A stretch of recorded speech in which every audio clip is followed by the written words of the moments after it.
Assalamualaikum warahmatullahi wabarakatuh. Perkenalkan, nama saya Ki Akbar dari kelas 12 semester 4, nomor absen 21. Hari ini saya akan mempresentasikan dan menjelaskan dampak positif dan negatif ilmu pengetahuan dan teknologi di bidang ekonomi. Yang pertama kita bahas dampak positifnya terlebih dahulu. Yang pertama ada kerjasama ekonomi lebih luas, di mana semua orang ataupun semua negara nih bisa bekerja sama dalam bidang ekonomi karena didukung oleh teknologi yang super canggih. Karena ya teknologi zaman sekarang sangat cepat dan hal itu dapat menyebabkan kerjasama ekonomi lebih luas seperti itu. Yang kedua adanya cryptocurrency atau mata uang kripto. Mata uang kripto ini adalah aset digital yang dirancang untuk bekerja sebagai media pertukaran yang menggunakan kriptografi yang kuat untuk mengamankan transaksi keuangan, mengontrol proses pembuatan unit tambahan, dan memverifikasi transfer aset. Kalau pemahaman saya seperti uang biasa tapi bentuknya digital seperti itu. Contoh negara yang melegalkan cryptocurrency ini adalah El Salvador, yaitu negara pertama yang melegalkan cryptocurrency sebagai alat pertukaran di negara tersebut. Kayak gitu. Yang ketiga adanya terjadinya perdagangan internasional. Dengan majunya teknologi, hal ini membuat hubungan antara negara-negara di dunia menjalin kerjasama yang sangat membuat pesatnya kesejahteraan masyarakat di bumi seperti itu. Yang keempat ada investasi asing bermunculan nih. Hal ini menyebabkan terbukanya nih lapangan pekerjaan yang sangat dibutuhkan oleh masyarakat yang ada di dunia tentu saja. Yang terakhir ada produk lokal bisa go international. Contohnya nih Erigo di New Fashion Week kemarin yang mengundang para seleb maupun influencer untuk memproduksikan atau mempromosikan brand lokal itu ke luar negeri seperti itu.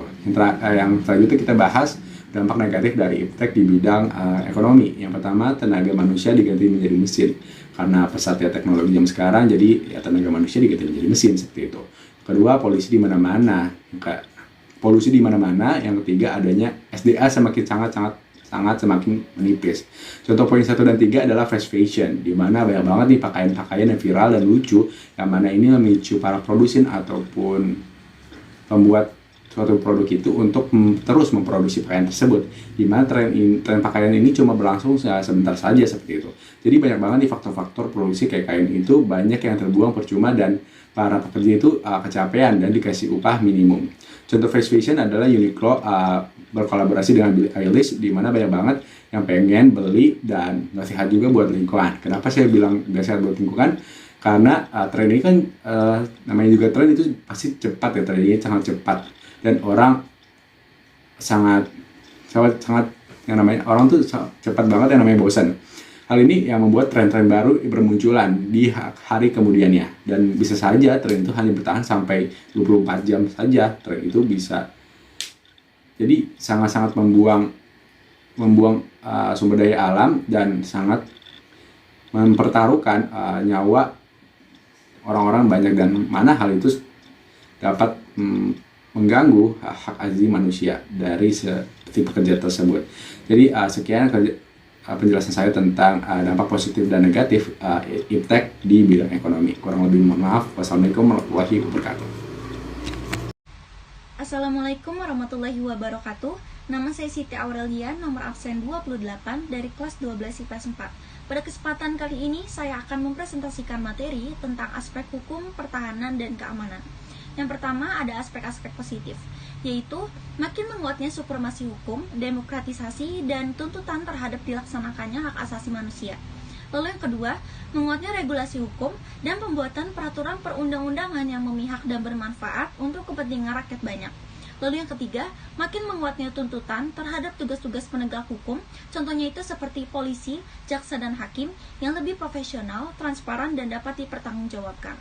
Lalu yang keempat, penggunaan program kecerdasan buatan untuk mensimulasikan formasi.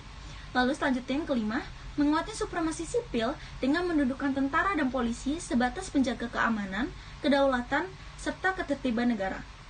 Lalu selanjutnya yang keenam, mencegah terjadinya serangan dari pihak-pihak yang ingin memecah kesatuan Indonesia dan memecah belah yang menjadi perbedaan dalam kehidupan bernegara dengan media informasi. Contohnya itu seperti internet. Lalu yang kedua ada aspek-aspek negatif. Yang pertama, menimbulkan tindakan anarkis dari masyarakat yang dapat mengganggu stabilitas nasional, ketahanan nasional, bahkan persatuan dan kesatuan. Lalu yang kedua ini, melalui media internet, pelaku teroris dapat berkomunikasi dengan sesama teroris maupun untuk mencari pengikutnya. Lalu selanjutnya yang ketiga, munculnya perang informasi dengan memanfaatkan perkembangan teknologi informasi karena sifat penggunaan sistem secara bersama. Lalu yang keempat, peran masyarakat dalam menjaga keamanan, ketertiban, dan kedaulatan negara semakin berkurang. Lalu yang kelima ini, berkaitan dengan teknologi senjata pemusnah, contohnya itu seperti senjata nuklir dan senjata biologi, dikhawatirkan akan menjadi ancaman terbesar bagi suatu negara apabila digunakan oleh pihak-pihak yang tidak bertanggung jawab. Lalu selanjutnya yang keenam, penyalahgunaan satelit oleh para teroris seperti melacak kondisi tempat mereka akan melakukan kejahatan. Sekian dari saya, terima kasih atas perhatiannya. Wassalamualaikum warahmatullahi wabarakatuh. Assalamualaikum warahmatullahi wabarakatuh. Saya Muhammad Fadli Zanuar, absen 13, kelas 12 PS4. Saya akan menjelaskan dampak positif dan negatif perkembangan iptek di bidang politik. Yang pertama, dampak positif. 1. Memperluas dan meningkatkan hubungan kerjasama internasional. 2. Adanya peranan besar masyarakat dalam pengembangan pemerintah. Contohnya, dengan e-government. Maka hal ini bisa saja tercapai. Bayangkan saja, jika ada anggota DPR yang dapat berinteraksi dengan rakyat yang telah memilihnya. Kegiatan tanya jawab, kritik, saran dapat tersalurkan dengan cepat, nyaman, dan langsung. Yang ketiga, menegakkan nilai-nilai demokrasi. Terus, dampak negatif perkembangan iptek di bidang politik. 1. Negara tidak lagi dianggap pemegang kunci dalam proses pembangunan pemerintahan. 2. Adanya ancaman disintegrasi bangsa dan negara.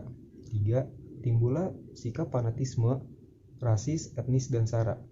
4. Pelunturan nilai-nilai politik yang berdasarkan semangat kekeluargaan, musyawarah, mufakat, dan gotong royong. Terima kasih. Kurang lebihnya mohon maaf. Wassalamualaikum warahmatullahi wabarakatuh.